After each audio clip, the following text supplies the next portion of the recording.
क्या आपने कभी सोचा है कि एक ऐसी रात भी होती है जब इंसानों की तकदीर का फैसला लिखा जाता है? एक रात जो आपकी जिंदगी की सबसे अहम रातों में से एक हो सकती है। क्या हम में से कोई जानता है कि आने वाले साल में क्या होगा? कौन जिंदा रहेगा और कौन इस दुनिया को छोड़कर चला जाएगा? कौन अमीर बनेगा और कौन गरीबी की मार झेलेगा? किसकी मुश्किलें आसान होंगी और कौन नई मुसीबतों में घिर जाएगा? शब-ए बारात एक ऐसी रात है जब अल्लाह ताला अपने रहमत के दरवाजे खोल देता है हर उस इंसान के लिए जो उससे सच्चे दिल से माफी मांगता है। लेकिन क्या यह रात हर किसी के लिए रहमत बनती है, या कुछ ऐसे भी बदनसीब होते हैं जिनकी मग़फ़िरत नहीं की जाती? अगर इस साल हमारा नाम मुर्दों की लिस्ट में लिखा जा चुका हो तो क्या इसे बदला जा सकता है?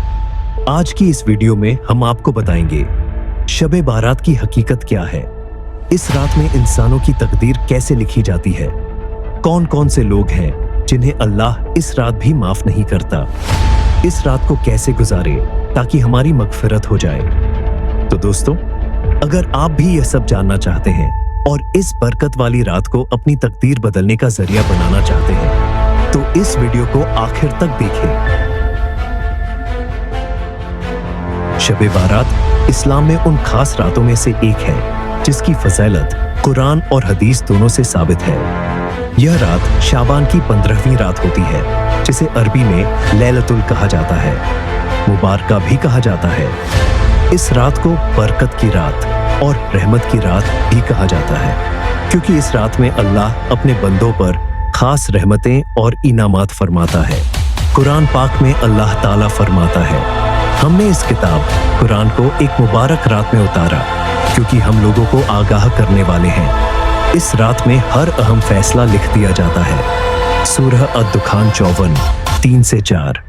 इस आयत की तफसीर में कई मुफस्सिरीन ने लिखा है कि यह रात शब-ए कद्र के अलावा शब-ए बारात भी हो सकती है, यानी कि यह रात इतनी अहम और इतनी मुकद्दस है कि इसमें इंसानों की तकदीर लिखी जाती है। इस रात में क्या फैसले होते हैं? प्यारे दोस्तों, यह रात सिर्फ एक इबादत की रात नहीं बल्कि हमारी तकदीर का लेखा जोखा लिखे जाने की रात भी है। कौन जिएगा और कौन मरेगा, इसका फैसला इस रात में लिखा जाता है। किसकी रोजी में इजाफा होगा और किसके हालात मुश्किल हो जाएंगे, यह भी तय होता है। इस साल कौन कौन हज करेगा, इसके नाम भी लिखे जाते हैं। किन लोगों को अल्लाह जहन्नम से आजाद कर देगा और किन की मग़फ़िरत नहीं होगी, इसका फैसला भी इसी रात होता है। हजरत आयशा सिद्दीक़ा रज़ियल्लाहु बयान करती हैं कि मैंने एक रात हुजूर सबस को अपने पास नहीं पाया तो मैं उनकी तलाश में निकली। मैंने देखा कि वह जन्नतुल बकी में खड़े होकर दुआ फरमा रहे थे। जब मैंने उनसे इस बारे में पूछा तो उन्होंने फरमाया, शाबान की 15वीं रात में अल्लाह ताला दुनिया के आसमान पर अपनी शान के मुताबिक जलवागर होते हैं और इतनी मग़फ़िरत फरमाते हैं कि बनु कल्ब कबीले की बकरियों के बालों से भी ज्यादा लोगों को बख्श देते हैं। इब्ने माजा। ये हदीस साबित करती है कि इस रात अल्लाह की रहमत अपने चरम पर होती है। लेकिन क्या हर किसी को यह रहमत मिलती है? कौन कौन से लोग हैं जिनकी मग़फ़िरत नहीं होती? प्यारे दोस्तों, शब-ए बारात के मौके पर अल्लाह ताला करोड़ों लोगों की मग़फ़िरत फरमाता है, लेकिन कुछ ऐसे भी बदनसीब लोग होते हैं जिन्हें इस रात में भी माफ़ी नहीं मिलती।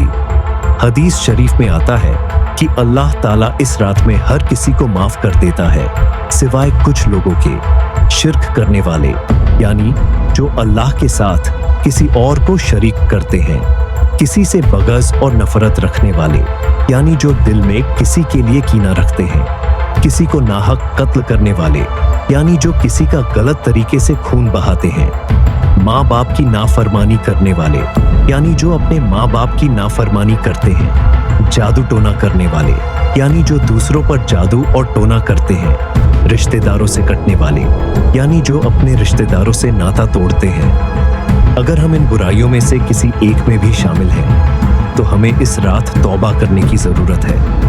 अगर हमने सच्चे दिल से तौबा कर ली तो अल्लाह हमें माफ कर देगा। शब-ए बारात को कैसे गुजारे, सही तरीका।